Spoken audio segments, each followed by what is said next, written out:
other young people in the community. So I would like to present Khalil Robinson.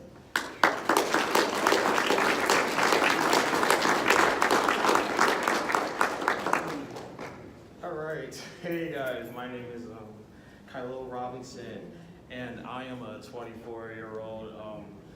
I'm 24 years old, and I have done a lot, but the beginning of my story is that I was diagnosed with my autism about 4 to 6 years old, and I didn't learn about my diagnosis until I was 12.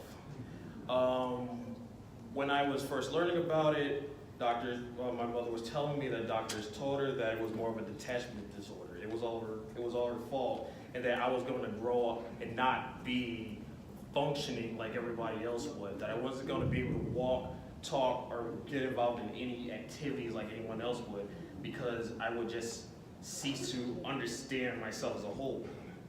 But it's pretty obvious I grew out of that phase. So yeah, that's one side of that one. So good to see familiar faces here, like Mr. Majewski and Miss Santiago, because when I was younger, I went to Nettinger, and for the first 7 years of being in there, I went to community service where we would like go to trips on Wednesday, bowling, super fresh, and and we would like pick up going on budgets. Like we would like take $3 to go to like Popeyes and like get a toy or something from the dollar store. And it's so surprising what $3 could do back then and what it could do now.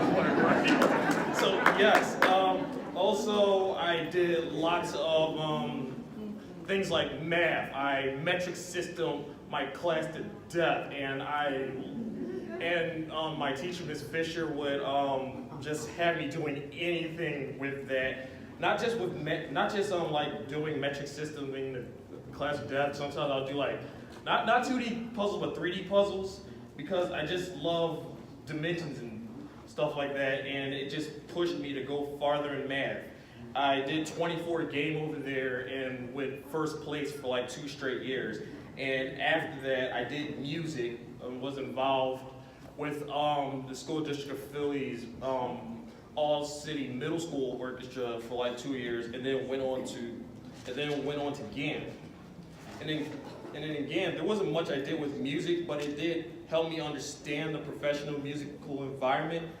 And also, I took AP Statistics here in the school district of Philadelphia in the progress of doing so. And out of those 2 schools, I graduated both of them on time. I graduated Nettinger at 14 in 2008, and I graduated GAM at 18 in 2012.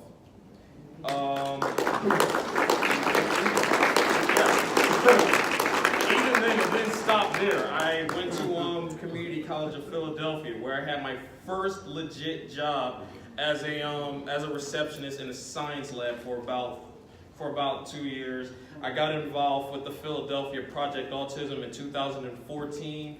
NBC took interest in that, and I got interviewed with them. And now I am blogging with the ACER Collaborative. And after all of that, I graduated Community College of Philadelphia. So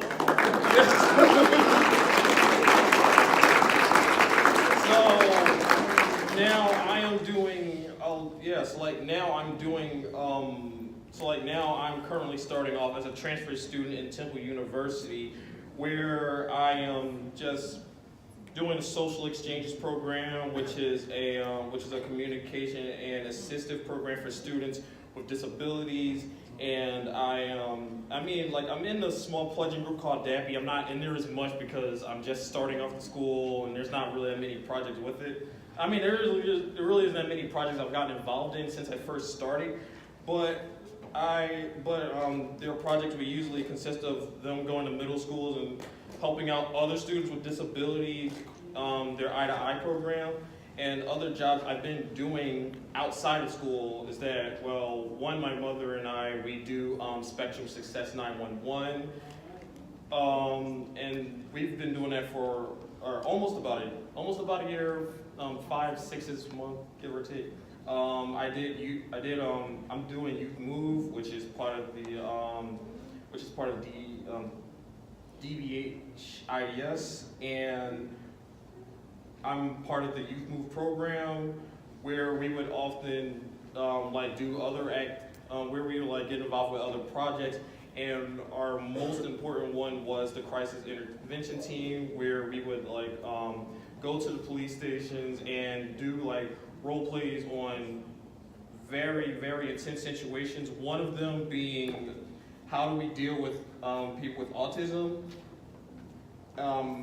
I did Musicopia during my middle school and high school year, and when I was in community college of Philly, I did Center on Male Engagement, because sometimes it's hard for African American students to get around in a community college setting, and just in general. So the Center on Male Engagement has that communication towards very different males who have a struggle in going around the college environment, and opens them to other different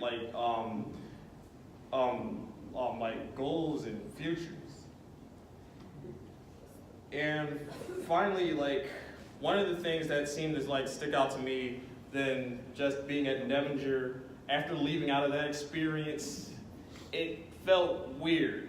Not the bad kind of weird, but it just felt weird because I enjoyed every minute of those classes. It was we interacted so much that I could just easily look back at that and apply it to real life. And when I saw my autism and my Aspergers as something that's not a bad thing, like my mom just put it, oh, it's like Superman. Yeah, it is like Superman. You stand out in the crowd, just like, that one part of Superman Returns. Stand out in the crowd. You may not understand your power at first, but you grow into it. And one of my friends sent me a picture with the autism symbol with Black Panther, and it just points out to me that you find your inner superhero. Everyone grows up and everyone can grow and aspire to be their own superhero, their own person, or their own whoever they tend to be, because there is something special in all of us. Yes, yes. Thanks for listening.